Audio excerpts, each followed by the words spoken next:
আসসালামু আলাইকুম এভরিওয়ান, সবাই কেমন আছেন? পাস্তা তো আমাদের অল টাইম ফেভারিট, আর তার সাথে যদি হয় পিঙ্ক সস পাস্তা তাহলে তো কথাই নেই।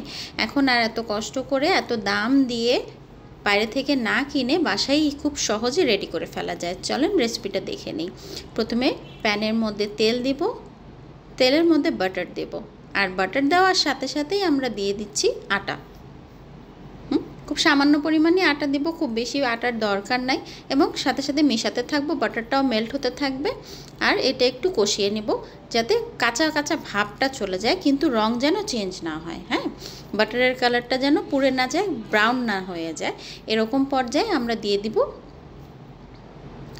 দুধ, লিকুইড দুধ। একটু একটু করে মিশাবো যাতে লাম্প না থাকে। হ্যাঁ, একটু একটু করে মিশাবো। আর সসটা লিকুইড থাকতে হবে, ঘন যেন না হয়, না তো মিক্সড করতে প্রবলেম হবে। আর এই সসের উপরে আমি লবণ আর ব্ল্যাক পেপার অ্যাড করে দিচ্ছি। খুব ভালো করে মেশানো হয়ে গেলে স্লাইস চিজ দুইটা দিয়ে দিচ্ছি। স্লাইস চিজও খুব ভালো মতো মিক্সড করে এটা আমি জাস্ট সাইড করে রেখে দেব। আমার এই সসটা রেডি হয়ে গেছে। এখন আমি আরেকটা প্যানে তেল দিয়ে দিচ্ছি।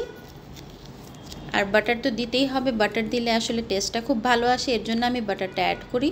আর রসুনের পেস্ট দিয়ে দিচ্ছি, রসুনের কুচিও দিতে পারেন আপনারা। আর আমি এখানে অরিগ্যানো দিয়ে দিচ্ছি। এটাকে একটু জাস্ট নাড়াচাড়া করেই আমি এটার মধ্যে চিকেন দিয়ে দিব। ছোট ছোট পিস করে নিয়েছিলাম আমি চিকেনের, বোনলেস চিকেন নিয়েছি। তো চিকেনের পিসগুলো আমি দিয়ে দিব, একটু নাড়াচাড়া করব, জাস্ট চিকেনের কালারটা চেঞ্জ হয়ে আসা পর্যন্ত একটু ওয়েট করব। হ্যাঁ, এই যে চিকেনের কালারটা যেহেতু চেঞ্জ হয়ে এসছে, এখন আমি একটা একটা করে জিনিস অ্যাড করতে থাকব। প্রথমেই আমি পেঁয়াজ কুচিটা অ্যাড করেছি। পেঁয়াজটা একটু নাড়াচাড়া করে আমি ক্যারেটটা দিয়ে দিচ্ছি, কারণ ক্যারেটটা সিদ্ধ হতে একটু টাইম লাগে। এখানে আমি কর্ন দিয়ে দিলাম, তার উপরে মাশরুম দিয়ে দিচ্ছি, আর সব শেষে ক্যাপসিকাম দিচ্ছি, কারণ ক্যাপসিকাম খুব তাড়াতাড়ি গলে যায়।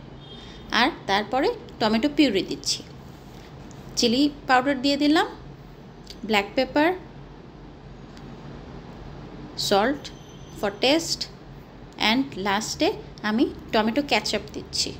চিলি সস না, কিন্তু টমেটো ক্যাচআপ অ্যাড করেছি, এবং কি সুন্দর কালার এসেছে।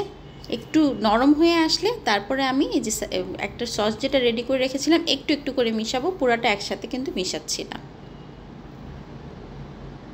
হ্যাঁ, এখন আমি সবচেয়ে শেষে পাস্তাটা দিয়ে দিচ্ছি। সস কিন্তু আমার আছে, কিন্তু সাইডে আমি পুরোটা সস মিশাইনি, হোয়াইট সস যেটা রেডি করেছিলাম।